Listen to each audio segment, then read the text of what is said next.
안녕하세요. 유초등 아이들의 영어 읽기를 오랫동안 연구하고 가르쳐온 영돌맘 애슐입니다. 영어책을 읽히는 부모님들께 제가 정말 자주 받는 질문이 하나 있어요. 선생님, 우리 아이는 영어책을 꽤 많이 읽었는데 왜 생각만큼 영어가 늘지 않을까요? 읽는 책은 계속 쌓이고 아이가 읽는 단계도 조금씩 올라가는데 막상 책의 내용을 물어보면 별다른 얘기가 나오지 않을 때가 있어요. 그럴 때 부모님은 고민하게 되죠. 아직 읽는 양이 부족한 걸까? 조금 더 어려운 책을 읽어야 할까? 아니면 제대로 읽고 있지 않는 걸까? 그런데 오늘은 이 질문을 조금 다르게 바라보려고 합니다. 우리는 왜 아이의 영어 읽기를 볼 때 가장 먼저 몇 권을 읽었는지부터 확인하게 될까요? 그리고 한 가지 더 생각해 볼게요. 아이가 영어책을 많이 읽었다는 것과 그 영어가 아이 안에 실제로 쌓였다는 것은 과연 같은 의미일까요? 오늘은 영어책 읽기에서 많은 입력보다 먼저 살펴봐야 할 것, 바로 이해 가능한 입력에 관해 이야기해 볼게요. 좋은 영어책을 많이 읽으면 영어가 자연스럽게 늘 것이라는 믿음이 있죠. 저 역시 아이들을 처음 가르치던 시기에는 그렇게 생각했던 것 같아요. 영어를 많이 접하면 그만큼 단어도 많이 만나게 되고 문장 구조도 익숙해지고 읽는 속도도 자연스럽게 빨라질 테니까, 그래서 우리는 아이가 읽은 권수를 세고 더 높은 단계의 책을 찾고 가능하면 더 많이, 더 빠르게 읽게 하려고 합니다. 이 생각이 완전히 틀린 것은 아닌데요. 영어를 배우려면 충분한 양의 영어를 접해야 하거든요. 읽는 양은 분명히 중요합니다.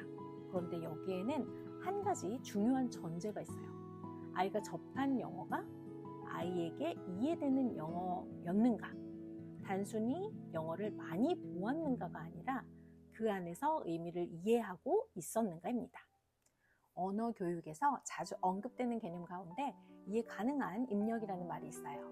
영어로는 comprehensible input이라고 하죠. 언어학자 스티븐 크라센의 입력 가설에서 중요하게 다루어지는 개념인데요. 아이가 새로운 언어를 받아들일 때는 그저 많은 영어에 노출되는 것만으로는 충분하지 않고 그 안의 의미를 어느 정도 이해할 수 있어야 한다는 거예요. 조금 더 쉽게 이야기하면 이렇습니다. 아이가 영어 문장을 눈으로 보았다고 해서 그 문장이 모두 언어로 쌓이는 것은 아닙니다. 책장을 끝까지 넘겼다고 해서 그 이야기가 모두 아이에게 남는 것도 아니고요. 아이가 알고 있는 단어와 그림, 이야기의 흐름과 앞뒤 맥락을 이용해 이런 뜻이구나 하고 의미를 따라갈 수 있어야 그 영어가 아이에게 실제적인 입력이 되는 거죠. 여기서 부모님께 질문 하나 드리고 싶네요. 아이가 뜻을 거의 이해하지 못한 채 읽은 100권과 등장인물과 사건을 이해하고 이야기의 의미를 따라가며 읽은 10권이 있다면 과연 어느 쪽이 아이의 언어를 더 단단하게 만들어줄까요? 단순히 100권과 10권 가운데 하나를 선택하자는 뜻은 아니고요. 중요한 것은 책의 수가 아니라 그 책이 아이에게 이해 가능한 상태였는가입니다. 이해되지 않는 영어가 계속 흘러가는 것과 이해되는 영어가 아이 안에 머무는 것은 전혀 다른 읽기 경험이기 때문이죠. 저는 19년 동안 아이들의 영어 읽기를 가까이에서 지켜보면서 이 차이를 반복해서 발견했어요. 한 아이는 영어책을 아주 빠르게 읽었고요. 읽은 권수도 많았고 읽기 단계도 비교적 빠르게 올라갔습니다. 겉으로 보기에는 영어 읽기가 아주 잘 진행되는 것처럼 보였는데 책을 다 읽은 뒤 어떤 이야기였어? 라고 물으면 아이는 쉽게 대답하지 못하더라고요. 어떤 장면이 가장 기억에 남아? 주인공은 왜 그렇게 행동했을까? 질문을 조금만 바꿔봐도 책의 내용을 자신의 말로 설명하는 데는 어려움을 느꼈습니다. 책은 많이 읽었지만 그 이야기를 충분히 이해하면서 읽지는 못했던 거예요. 반면 또 다른 아이는 읽는 속도가 빠르지 않았어요. 읽는 양도 첫 번째 아이보다 적었고요. 한 권을 여러 번 펼쳐보기도 했고, 하지만 책에 관해 이야기를 나누면 달라졌어요. 저라면 그렇게 하지 않았을 것 같아요. 이 장면은 제가 학교에서 겪었던 일이랑 비슷한데요. 주인공이 처음에는 화가 났지만 나중에는 미안했던 것 같아요. 아이는 책에 나온 문장을 모두 정확하게 기억하지는 못했습니다. 모르는 단어도 있었고 영어로 완벽하게 설명하지도 못했어요. 하지만 이야기의 의미를 이해했고 그 의미를 자신의 경험과 생각에 연결하고 있었죠. 한 아이는 더 많은 영어책을 읽었고 다른 아이는 더 적은 책을 이해하며 읽었는데요. 우리 부모님들이라면 어떻게 생각하세요? 과연 몇 년 뒤 어떤 아이가 낯선 영어책도 스스로 읽고 생각하는 더 단단한 독자로 성장했을까요? 제가 오랫동안 지켜본 결과 더 안정적으로 성장한 아이는 단순히 많은 책을 끝낸 아이가 아니라 읽은 내용을 이해하고 그것을 자기 생각과 연결해 본 아이였어요. 이것은 한두 아이의 특별한 사례가 아니거든요.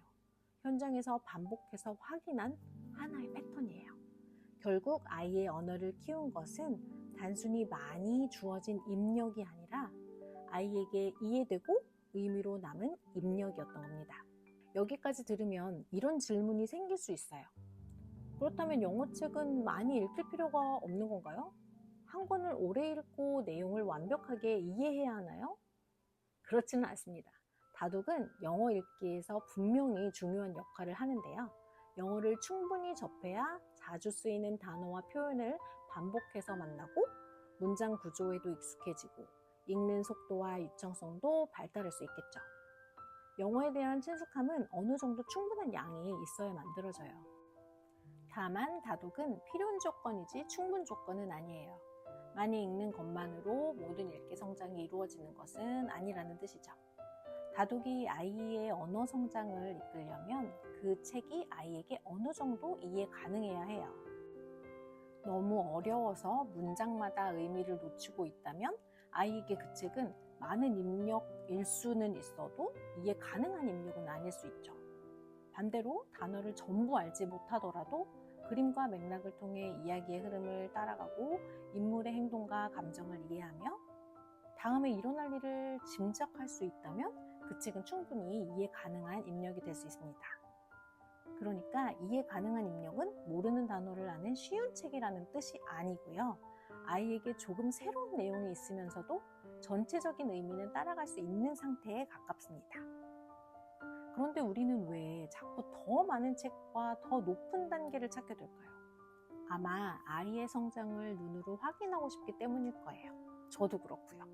읽은 권수와 책의 단계는 바로 숫자로 확인할 수 있지만 아이가 이야기를 얼마나 이해했는지, 그 안에서 어떤 생각을 했는지, 그 영어가 아이 안에 어떻게 쌓이고 있는지는 바로 눈에 보이지 않죠. 그러니 부모님들이 권수와 레벨을 확인하는 마음은 너무나 자연스러운 거예요. 아이에게 더 좋은 것을 주고 싶고 지금 잘하고 있는지 확인하고 싶은 마음이니까요. 다만 그 마음이 너무 앞서면 책의 양과 난이도는 계속 올라가는데 정작 아이가 의미를 이해할 시간은 점점 줄어들 수 있어요. 그래서 저는 아이들의 영어 읽기를 지도하면서 몇 가지를 의식적으로 내려놓고 있어요. 무조건 많이 읽어야 한다는 조급함, 시작한 책은 반드시 끝까지 읽어야 한다는 생각, 어려운 책을 읽어야 영어를 잘하는 것이라는 기준, 책을 읽으면 반드시 무언가를 해야 한다는 부담, 그리고 다른 아이와 비교하며 우리 아이가 빨리 올라가야 한다는 마음입니다. 이것은 다독이나 독후 활동을 하지 말자는 뜻은 아니고요. 아이의 이해보다 권수와 활동이 앞서지 않게 하자는 뜻이에요. 그렇다면 지금 읽고 있는 책이 아이에게 이해 가능한 입력인지 부모님은 어떻게 확인할 수 있을까요? 단어 시험을 보거나 줄거리를 정확하게 말하게 할 필요는 없어요. 대신 책을 읽은 뒤 가볍게 질문을 건네보세요. 어떤 장면이 가장 기억에 남았어? 주인공은 왜 그렇게 했을까? 너라면 어떻게 했을 것 같아? 다음에는 어떤 일이 생길 것 같아? 읽으면서 가장 궁금했던 것은 뭐였어? 아이가 영어로 완벽하게 답하지 않아도 괜찮아요. 짧은 영어 한 문장이어도 좋고 영어와 우리말을 섞어도 좋아요. 표정이나 몸짓으로 반응하거나 책의 한 장면을 다시 펼쳐 보여주는 것도 오케이. 중요한 것은 정확한 영어 문장을 만들어내는가가 아니라 아이 안에 이해한 내용과 말하고 싶은 생각이 있는 겁니다.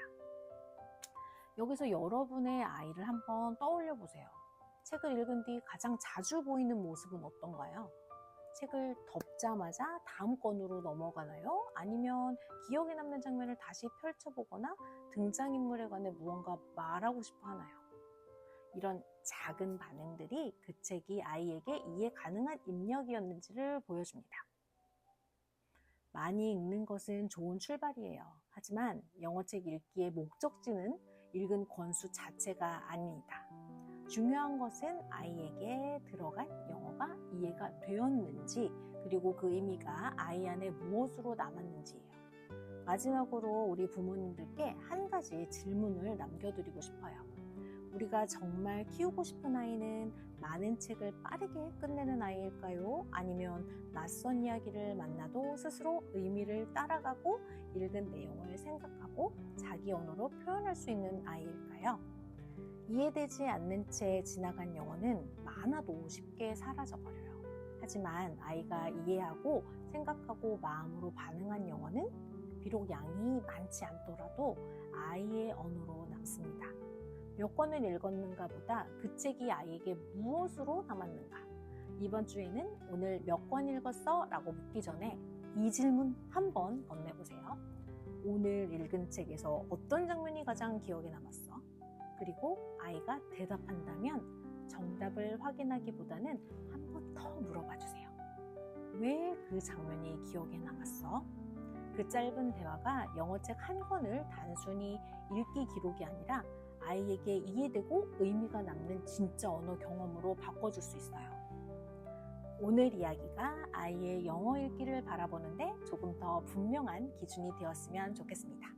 지금까지 유초등 영어 읽기를 연구하고 해석하는 교육자 영돌맘 애슐리였습니다. 다음 영상에서는 아이가 영어책을 읽다가 모르는 단어를 물어볼 때 바로 뜻을 알려줘야 하는지 아니면 스스로 짐작하도록 기다려야 하는지, 모르는 단어를 견디는 힘에 관해 이야기를 함께 해보겠습니다. 오늘 영상이 도움이 되셨다면 구독과 좋아요로 함께 해주세요. 아이의 영어 읽기를 권수와 레벨 너머에서 바라보는 이야기로 다시 찾아오겠습니다. 다음 영상에서 뵐게요. 감사합니다.